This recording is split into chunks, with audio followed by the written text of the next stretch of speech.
Indian National Congress કાર્યાલયનું ઉદ્ઘાટન અગ્રણીઓની ઉપસ્થિતિમાં યોજાયો કાર્યક્રમ। નખત્રાણા તાલુકાના નિરોણા ગામે ભારતીય રાષ્ટ્રીય કોંગ્રેસ દ્વારા જિલ્લા પંચાયત અને તાલુકા સ્તરની ચૂંટણીને ધ્યાનમાં રાખીને નવા કાર્યાલયનું ભવ્ય ઉદ્ઘાટન કરવામાં આવ્યું હતું। આ કાર્યક્રમમાં નિરોણા જિલ્લા પંચાયત સીટના ઉમેદવાર રાજેશભાઈ આહિર તેમજ તાલુકા સભ્યોની ઉપસ્થિતિ રહી હતી। ઉદ્ઘાટન પ્રસંગે નિરોણા ગામના સરપંચ નરોત્તમભાઈ આહિર, બીબર સીટના ઉમેદવાર રમેશભાઈ આહિર તેમજ દેસલપર સીટના સલીમ જીએજા, નિરોણા સીટના ઉમેદવાર અબ્બાસભાઈ સુમરા, વંગ સીટના ઉમેદવાર નારણભાઈ આયર તેમજ તલ સીટના ઉમેદવાર બચુંડા જત સહિત વિવિધ સીટોના ઉમેદવારો હાજર રહ્યા હતા। કાર્યક્રમમાં આસપાસના ગામોના સરપંચો, વિવિધ સમાજોના અગ્રણીઓ અને મોટી સંખ્યામાં કોંગ્રેસ કાર્યકરો જોડાયા હતા। તાલુકા કોંગ્રેસ કાર્યકારી પ્રમુખ પ્રેમસિંહ સોઢા, માવજીભાઈ મહેશ્વરી, અમીર અલીભાઈ લોઢિયા, શાંતિલાલભાઈ સેંઘાણી તેમજ નરેશભાઈ મહેશ્વરી, હિતેશભાઈ મહેશ્વરી, અશ્વિનભાઈ અને લવજીભાઈ ભડલી પણ ઉપસ્થિત રહ્યા હતા। ઉપસ્થિત આગેવાનો દ્વારા કાર્યાલયના ઉદ્ઘાટનને આવનારી ચૂંટણી માટે મહત્વપૂર્ણ પગલું ગણાવવામાં આવ્યું હતું અને પાર્ટીની જીત માટે સંકલ્પ વ્યક્ત કર્યો હતો। આ પ્રસંગે વક્તાઓએ મતદારોને વિકાસના મુદ્દાઓ પર ધ્યાન કેન્દ્રિત કરીને કોંગ્રેસને સમર્થન આપવા અપીલ કરી હતી। સમગ્ર કાર્યક્રમ ઉત્સાહભેર અને શાંતિપૂર્ણ માહોલમાં પૂર્ણ થયો હતો।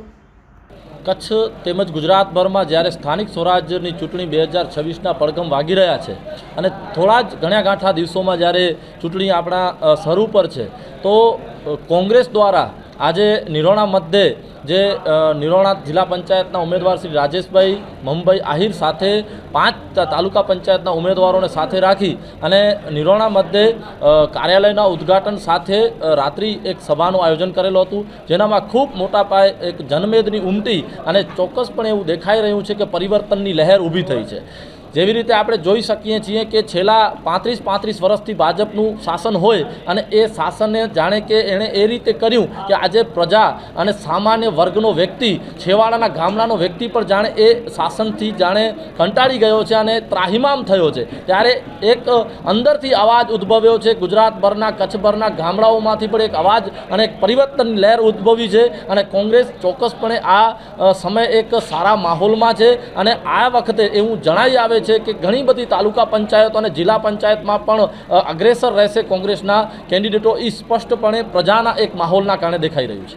2026 સ્થાનિક સ્વરાજ્યની ચૂંટણીમાં જિલ્લા પંચાયત નિરોણા સીટનો ઉમેદવાર તરીકે મેં ઉમેદવારી કરી છે ભારતીય રાષ્ટ્રીય કોંગ્રેસ તરફથી, તેમજ તાલુકા પંચાયતમાં અમારા ઉમેદવાર શ્રી અબ્બાસભાઈ જાફર, તેમજ બીબર સીટના ઉમેદવાર શારદાબેન રમેશભાઈ આયર, અમારા તલ સીટના બસરીભાઈ ભાતુડા જત, તેમજ વંગ સીટના ગીતાબેન તેમજ અમારા દેસલપર ગુંતલી સીટના ઉમેદવાર સલીમભાઈ, અમે આ જિલ્લા પંચાયત ઉપર ચૂંટણી તેમજ તાલુકા પંચાયતની ચૂંટણીઓ, સ્થાનિક સ્વરાજની ચૂંટણી લડી રહ્યા છીએ, ત્યારે ખૂબ સારો માહોલ છે।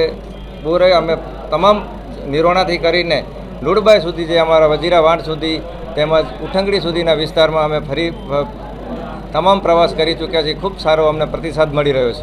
અત્યારે ભારતીય જનતા પાર્ટીથી કોંગ્રેસમાં કાર્યકરો જોડાઈ રહ્યા છે, એનું કારણ છે કે એ સરકારથી અત્યારે કાર્યકર્તાઓ નારાજ છે, નેતાઓ નારાજ છે અને એ લોકોના કોઈ કાર્યો જે સરકારમાં પણ જે લોકોના ઉપયોગી કાર્યો છે પણ એ થતા નથી, એટલા માટે ના છૂટકે એ લોકો અત્યારે ના છૂટકે અને આ સરકારથી નાખુશ થઈને કોંગ્રેસમાં જોડાઈ રહ્યા છે। આપ જોઈ શકો છો કે એવો કોઈ વિકાસ દેખાતો નથી। આપણે નખત્રાણાની જે વાત કરી તો નખત્રાણા તાલુકાની અંદર તમને કહી દઉં, આખા તાલુકાની અંદર જોઈ લો રોડ રસ્તાઓની હાલત શું છે, શિક્ષણ માટે શાળાઓ છે પણ શિક્ષકો નથી, એની હાલત શું છે, આરોગ્ય પીએચસી સેન્ટર બની ગયા છે પણ એની અંદર ડૉક્ટર નથી। એવા ઘણા મુખ્ય પાયાના પ્રશ્નો છે જે આ સરકાર કોઈ પણ અત્યાર સુધી સોલ્વ કરી નથી શકી। આ ચૂંટણીમાં કોંગ્રેસની રણનીતિ અમારી એ જ છે કે આ વખતે અમને તાલુકા પંચાયત અને જિલ્લા પંચાયત કોંગ્રેસની બનશે તો ચોક્કસ કોંગ્રેસ અમારા જે પાયાના પ્રશ્નો છે એના ઉકેલ લાવવા માટેના પૂરતા પ્રયત્ન કરીને ઉકેલ લાવશે।